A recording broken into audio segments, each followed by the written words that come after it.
أعوذ بالله من الشيطان الرجيم بسم الله الرحمن الرحيم مولاي صل وسلم دائما أبدا على حبيبك خير الخلق كلهم يا رب بالمصطفى بلغ مقاصدنا واغفر لنا ما مدى يا واسع الكرم اللهم صل على سيدنا ومولانا محمد النبي الأمي وعلى آله وصحبه وبارك وسلم عليه۔ اللہ رب العزت کے فضل و کرم اور آقا کریم علیہ السلام کے نالین پاک کے تصدق سے تفہیم قرآن کا یہ سلسلہ جاری ہے۔ آن لائن عرفان القرآن کورس کی آج کی کلاس میں ہمارا موضوع تیسرے پارے کا چوتھا رکوع اور اس کا دوسرا حصہ یہ آج ہم تلاوت کرنے کا اعزاز حاصل کریں گے۔ حصۃ التجوید میں ہم نے 5 مقامات ایسے پڑھے تھے جس میں لام الف لا لکھا جاتا ہے اور اس لام الف لا میں الف کو ادا نہیں کیا جاتا، صرف اکیلا لام پڑھا جاتا ہے۔ قرآن مجید میں ایسے 5 مقامات ہیں جہاں صرف لام پڑھا جاتا ہے، لام کے اندر موجود الف ادا نہیں کیا جاتا۔ اس کے بعد اسماء مشتقات میں سے اسم تفضیل ہم نے پڑھا تھا، اس کی گردان اور شرح صدر کی دعا تلاوت کرنے کا اعزاز حاصل کیا۔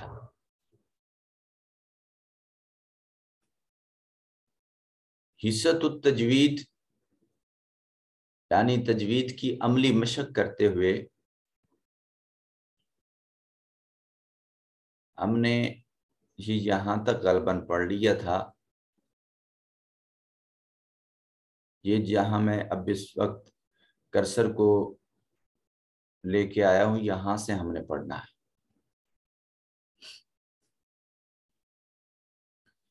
بسم اللہ الرحمن الرحیم قول معروف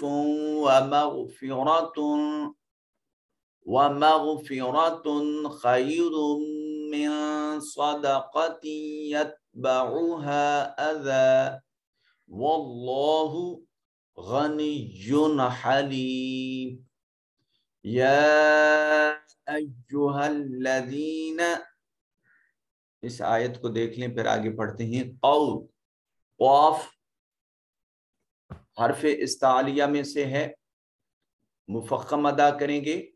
واو ساکن ما قبل مفتوح ہے، واو لین ہوگا۔ لام منون ہے، اس کے بعد یرملون میں سے میم ہے، ادغام بالغنہ ہوگا۔ واو ساکن ما قبل مضموم واو مدہ، فا منون، اس کے بعد یمون میں سے واو، یہاں بھی ادغام بالغنہ ہوگا۔ ماو غین حرف اخفا اپنا حرف مستعلیہ ہے، موٹا اور پر کر کے پڑھا جائے گا۔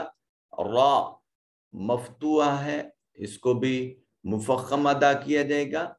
تا منون ہے، اس کے بعد خا حروف اخفا میں سے ہے، اظہار میں سے ہے۔ یہاں تا منونہ کو کہ نون کو، نون تنوین جو ہے اس کو ظاہر کر کے پڑھیں گے۔ خا یہ مفخم ادا کیا جائے گا حرف استعلاء کی وجہ سے۔ یا ساکن ما قبل مفتوح یا لین، را منون اور اس کے بعد میم حرف ادغام میں سے، یمون یہاں ادغام بالغنہ ہوگا۔ نون ساکن کے بعد صاد حرف مستعلیہ بھی ہے اور حرف اخفا بھی ہے، سو نون کو اپنے مخرج میں چھپا کر ادا کیا جائے گا اور صاد کو مفخم پڑھا جائے گا۔ قاف حروف مفخمہ، تا منون حروف یمون میں سے یا، ادغام بالغنہ ہوگا۔ ہا الف خالی از حرکت ما قبل مفتوح الف مدہ، واللہ اس میں جلالت کا ما قبل مفتو، اس میں جلالت کو مفخم پڑھیں گے، اور لام کے اوپر کھڑی زبر، اس کا دوسرا نام الف المدیہ الصغیرہ، اس کا حکم ایک الف کے برابر لمبا کریں گے۔ غنیون، غا، غین جو ہے یہ حروف استعلاء میں سے، اس کو مفخم ادا کیجئے، یا منون، نون تنوین کے بعد حرف اظہار آ رہا ہے، لہذا نون کو ظاہر کر کے پڑھا جائے گا، یا ساکن ما قبل مقصور، یا مدہ ہے، ایک الف کے برابر اس کو لمبا کریں گے۔ آئیے چلتے ہیں دوسری آیت کی طرف۔ یا ایہا الذین آمنوا لا تبطلوا صدقاتکم بالمن والأذى كالذي ينفق ماله رئاء الناس ولا يؤمن بالله واليوم الآخر فمثله كمثل صفوان عليه تراب فأصابه وابل فتركه صلدا لا يقدرون على شيء مما كسبوا والله لا يهدي القوم الكافرين۔ یا کے اوپر الف المدیہ الصغیرہ ہے، ایک الف کے برابر اس کو لمبا کریں گے۔ الذین میں یا ساکن ما قبل مقصور یا مدہ ہے، آمنو میں حمزہ کے اوپر الف المدیہ الصغیرہ ہے، ایک الف کے برابر لمبا کریں گے۔ واو ساکن ما قبل مضموم واو مدہ ہے، لام الف خالی از حرکت ما قبل مفتوح الف مدہ، با حرف قلقلہ ساکن ہے، یہاں قلقلہ واجب ہوگا، تو حرف استعلاء ہے، مفخم ادا کیا جائے گا موٹا اور پر کر کے۔ واو ساکن ما قبل مضموم واو مدہ ہے، اس کو لمبا کر کے پڑھیں گے۔ صا حرف استعلاء ہے، اس میں اس کو مفخم پڑھیں موٹا کر کے۔ قاف بھی حرف استعلاء ہے، خص داغتن قذ، کم میم ساکن کے بعد با، تو یہ یہاں پر اخفاء شفوی ہوگا، اخفاء شفوی ہوگا، میم کو یہاں چھپا کر پڑھیں گے۔ بالمن نون مشدد ہے، غنہ واجب ہوگا۔ والاذى الف المقصورہ کی مثال ہے، ایک الف کے برابر لمبا کیجئے۔ کالذی یا ساکن ما قبل مقصور یا مدہ، ينفق نون ساکن کے بعد حرف اخفاء میں سے فا، یہاں نون کو اپنے مخرج میں چھپا کر ادا کیا جائے گا۔ قاف حرف استعلاء ہے، اس کو مفخم انداز میں پڑھا جائے گا۔ ما لہو، ہاں کے اوپر واو المدیہ الصغیرہ، اس کو ایک الف کے برابر لمبا کیا جائے گا۔ حمزہ کے بعد محل مد کے اوپر بڑی مد ہے، اور اس کو 3 سے 4 الف کے برابر لمبا کیجئے۔ نون مشدد ہے، غنہ واجب ہوگا، اور الف خالی از حرکت ما قبل مفتوح الف مدہ ہے، اس کو ایک الف کے برابر۔ وَلَا يُؤْمِنُ حمزہ ساکن ہے، جھٹکے سے ادا کیا جائے گا۔ اس میں جلالت اللہ کا ما قبل مقصور ہے، اس کو مرکک پڑھا جائے گا، اور الف لام کے اوپر الف المدیہ صغیرہ ہے، ایک الف کے برابر لمبا کیجئے۔ وَالْيَوْ یاؤ واو ساکن ما قبل مفتوح یا لین ہے، حمزہ کے اوپر کھڑی زبر ہے، اس کو الف المدیہ صغیرہ کہتے ہیں۔ خو یہ حرف استعلاء میں سے ہے، اس کو موٹا کر کے پڑھیں گے، اور را مرکک پڑھا جائے گا کیونکہ اس کے نیچے زیر ہے۔